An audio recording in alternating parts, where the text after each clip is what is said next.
د انټرمیډیټ ایکسل په دې درس کې وایو چې څرنګه کولی شو له کسټم سمبول سره کنډیشنل فارمیټینګ استعمال کړو. دا ما سره سیمپل ډیټا ده. په سټیټس کې زه غواړم که چیرته د سبمیشن ډیټ جمع د دې ورځو نیمایي د نن ورځې تاریخ سره 10 ورځې فرق وکړي، نو په سټیټس کې دې راته ډن راکړي. او که چیرته د سبمیشن ډیټ جمع د دې ورځو نیمایي له نن ورځې تاریخ سره 15 ورځې فرق وکړي، نو په سټیټس کې دې راته پروګرس راکړي.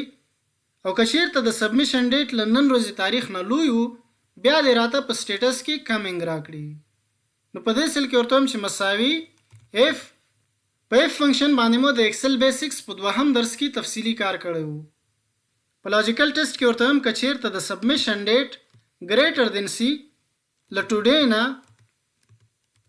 ټوډے په ایکسل کې فنکشن ده چې د نن ورځې تاریخ راخلي، کومه ورکوم په ویلیو اف فالس کې ورته وایم چې ډبل کوټیشنز کمینګ بیا ډبل کوټیشنز کوما په ویلیو اف فالس کې ورته بیا اف لګوم. په لاجیکل ټیسټ کې ورته وایم که چیرته ټوډے ماینس سبمیشن ډیټ جمع د ورکینګ ډیز تقسیم د 2 قوس بند زیات شي له 10 نه کوما په ویلیو اف ټرو کې ورته وایم چې ډبل کوټیشنز ډن بیا ډبل کوټیشنز بیا کوما ورکوم. په ویلیو اف فالس کې ورته بیا اف لګوم. په لاجیکل ټیسټ کې ورته وایم که چیرته ټوډے ماینس سبمیشن ډیټ جمع د ورکینګ ډیز تقسیم د 2 قوس بند زیات شي له 15 نه کوما ورکوم. په ویلیو اف ټرو کې ورته وایم چې پروګرس ډبل کوټیشنز او په اخره کې ورته قوسونه بندوم انټر. دا سیل به ورته انتخاب کړم او تر اخره پورې ډریګ کوم. ګورئ چیرته چې د سبمیشن ډیټ جمع د دې ورځو نیمایي له نن ورځې تاریخ سره 10 ورځې فرق کوي، د هغې دپاره یې په سټیټس کې ډن راکړه. او چیرته چې د سبمیشن ډیټ له نن ورځې تاریخ نه لوی ده، د هغې دپاره یې په سټیټس کې کمینګ راکړه. که زه ورته دا ورځې مثلا په 2 باندې تبدیل کړم انټر. اوس ګورئ د سبمیشن ډیټ جمع د دې ورځو نیمایي له نن ورځې تاریخ سره تر 15 ورځو فرق کوي، نو په سټیټس کې راته پروګرس راکړه. په دې کالم کې زه غواړم چې د دې هر سټیټس لپاره یو خاص سمبول ولګوم. د سمبولز لپاره په انسرټ ټیب باندې کلیک کړئ، سمبولز بیا سمبولز. له دې لیست نه کولی شو چې د خپلې خوښې سمبولز ورته انتخاب کړو، یا په فونټ باندې کلیک کړئ او د دې ځای نه د خپلې خوښې فونټ ورته انتخاب کړئ، نو د هماغه فونټ مربوطه سمبولز او کرکټرز به درته د دې لیست په ځای ښکاري. او بل په کرکټر کوډ کې که وګورو د دې هر کرکټر دپاره یو خاص کوډ راته ښیي. مثلا که زه دا کرکټر انتخاب کړم، ګورئ دلته وایي چې 55، یا دا کرکټر انتخاب کړم دلته ګورئ 40 راکړه، دا بل کرکټر که انتخاب کړم 15 شو، او دا کرکټر که انتخاب کړم 6 شو. دا درې واړه کوډونه ما په شیټ کې راخیشتي دي، نو د کرکټر فنکشن په واسطه مربوطه سمبول راخلم. دا ورته کینسل کړم. په دې سیل کې ورته وایم چې مساوي کرکټر قوس شروع، په نمبر کې ورته دا نمبر انتخابوم قوس بند انټر.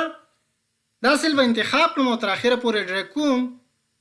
ګورئ په سمبولز کې راته د 40 پر ځای دا سمبول ښیي، د 15 پر ځای راته دا سمبول ښیي، او د 6 پر ځای راته دا سمبول ښیي. خو په شیټ کې راته د دې سمبولز پر ځای د جے کا او ایل حروف ښیي. دا ځکه چې په شیټ کې د دې سیلز دپاره کوم فونټ انتخاب ده هغه له دې فونټ سره توپیر کوي. کینسل اسکیپ. ګورئ که په هوم ټیب باندې کلیک کم، دلته مې ورته دا فونټ انتخاب کړی ده، او دا کوډز چې ما راخیستي دي دا مې د وینډنګز په نامه فونټ نه راخیستي دي. که زه دې فونټ ته تغییر ورکوم، ګورئ که کوم سټینډرډ فونټ انتخابوم، مثلا دا فونټ، ګورئ د دې سیل سټایل ته تغییر ورکړه، خو کرکټرز هماغه کرکټرز دي.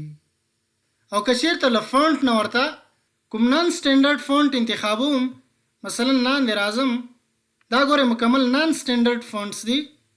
دا هر فونټ ګورئ چې زه انتخابوم په دې سیلز کې دا کرکټرز ورسره توپیر کوي. ګورئ په دې فونټ باندې که زه ودرېږم، ګورئ دا کرکټرز یې تغییر شو، په په دې فونټ باندې که ودرېږم دا کرکټرز بیا تغییر کوي. اخر ته راځم او د وینډنګز په نامه فونټ انتخابوم چې په کرکټرز کې راته څه راکوي. ګوره وینډنګز دا فونټ که زه انتخاب کم هماغه کرکټرز یې راکړه کوم کرکټرز چې راته په سیمبولز کې ښودل. نو د کرکټر فنکشن کوډ غواړي او د هماغه کوډ سیمبول په لاس درکوي.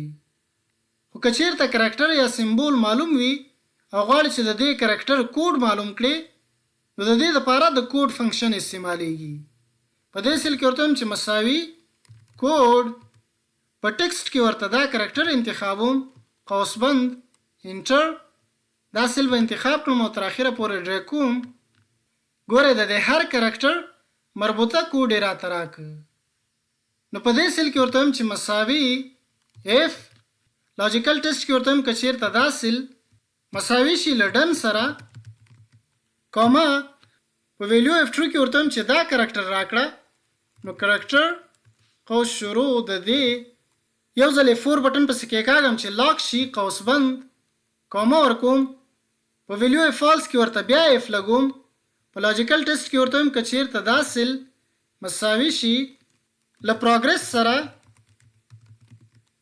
کوما ورکوم په ویلیو F2 کې ورته چې کرکټر په نمبر کې ورته 15 ورکوم قوسبند بیا کوما ورکوم په ویلیو فالس کې ورته بیا د کرکټر فنکشن راخلم په نمبر کې ورته 16 ورکوم قوسبند بیا قوسبند بیا قوسبند انټر دا سیل ورته تر اخره پورې ډریګ کم.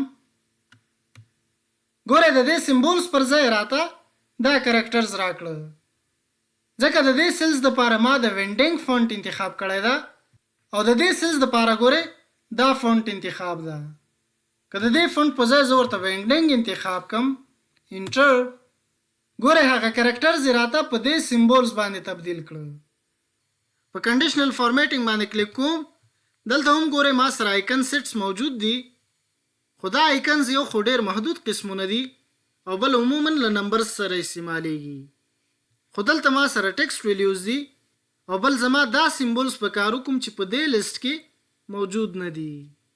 نو په نیو رول باندې کلیک کوم.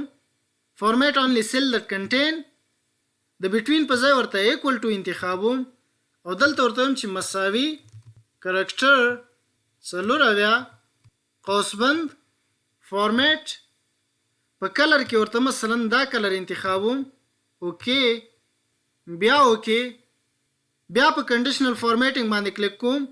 نیو رول فارمیټ اونلی سیلز دیٹ کنټین بټوین په ځای ورته ایکول ټو اخلم مساوي کرکټر 15 قوسبند فارمیټ په کلر کې مثلا دا کلر ورته انتخابوم اوکې بیا اوکې بیا په کنډیشنل فارمیټینګ باندې کلیک کوم.